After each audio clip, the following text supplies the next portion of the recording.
Hello મિત્રો, 56 ચરણમાં આપ સૌનું હાર્દિક સ્વાગત છે. મિત્રો, ગઈકાલની ઘટેલી એક ઘટના આપની સાથે શેર કરવાની ઈચ્છા છે.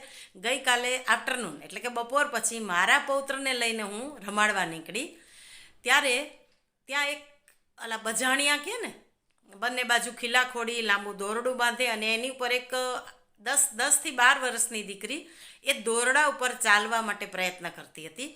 એમના માતા પિતા નીચે બેઠા હતા, સતત ઢોલક વગાડતા હતા અને પેલી દીકરીને પ્રોત્સાહન આપતા હતા. આજુબાજુથી વાહનો પસાર થાય, કોઈ તાળીઓ પાડે, કોઈ ચીચિયારીઓ પાડે અને પવન પણ આવે.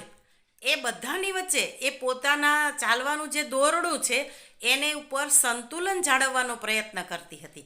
અને પવન આવે અને સહેજ નમે તો વિરુદ્ધ દિશામાં શરીરને વાળીને પણ પોતે પૂરેપૂરું સંતુલન જાળવી અને આ દોરડા ઉપર ચાલવા માટેનો પ્રયત્ન કરતી હતી અને એમાં એ સફળ પણ થઈ. મિત્રો, આ ખેલ જોયા પછી મને એવું લાગ્યું કે આપણે બધા પણ આ બજાણિયાનો ખેલ જ કરી રહ્યા છીએ. તમને લાગશે કે બેન આવું કેમ? પણ જુઓ, આપણે સમયનું એક જે દોરડું છે, સંજોગોનું જે દોરડું છે, એના ઉપર આપણે સતત ચાલીએ છીએ. આપણી આજુબાજુ પણ આપત્તિઓ, વિપત્તિઓ, ખુશામત, નિંદા, કેટલી મુશ્કેલીઓની બધી જ સમસ્યાઓ આપણી આજુબાજુ સતત આવતી રહે છે અને એ તમામ સમસ્યાઓમાં પણ આપણે જિંદગીના સમયનું જે દોરડું છે એ દોરડા ઉપર સંતુલન જાળવવાનો સતત પ્રયત્ન કરીએ છીએ.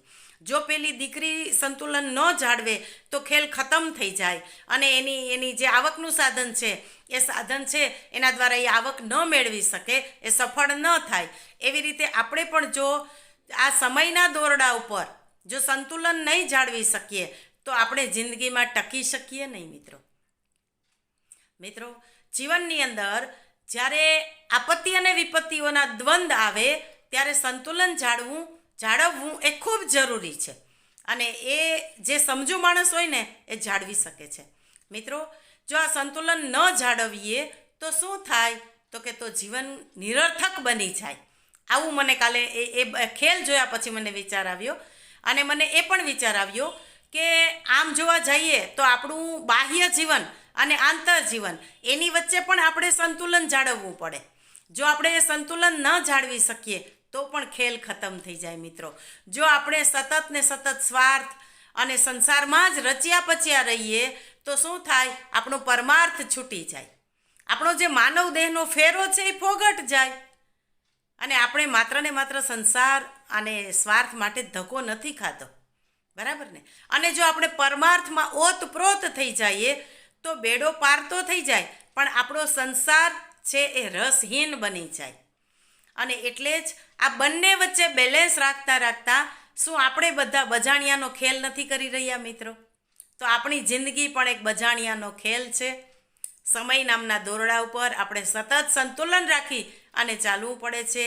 દુઃખ આવે છે, સુખ પણ આવે છે, ક્યારેક ઈચ્છિત વસ્તુઓ મળે છે, ક્યારેક ઈચ્છા પૂર્તિ થાય છે, ક્યારેક નથી થતી. પણ આ બધાની વચ્ચે જો સંતુલન રાખી અને ચાલતા જ રહીએ, આગે કુછ કરતા જ રહીએ તો ક્યારેક ને ક્યારેક તો મંજિલ મળી જ જાય. હો મિત્રો, તો ચાલો આવા જિંદગીના જે ખેલ છે એ ખેલમાં પણ આપણે એક પાક્કા રમતવીર, એક સાચા રમતવીર સાબિત થવાનો પ્રયત્ન કરીએ. જીત મળે કે ન મળે એ જોવાનું નથી. રમતવીર માટે જીત મહત્વની હોતી નથી, પણ એ રમતને એ બરાબર રમી શક્યો કે કેમ એ મહત્વનું હોય છે. તો ચાલો આપણે પણ જિંદગીના આ બજાણિયા જેવા ખેલની અંદર, એક રમતની અંદર એક સાચા રમતવીર સાબિત થવાનો પ્રયત્ન કરીએ અને ફરી પાછા નવી વાત સાથે ફરી મળીશું. ત્યાં સુધી સૌને જય શ્રી કૃષ્ણ.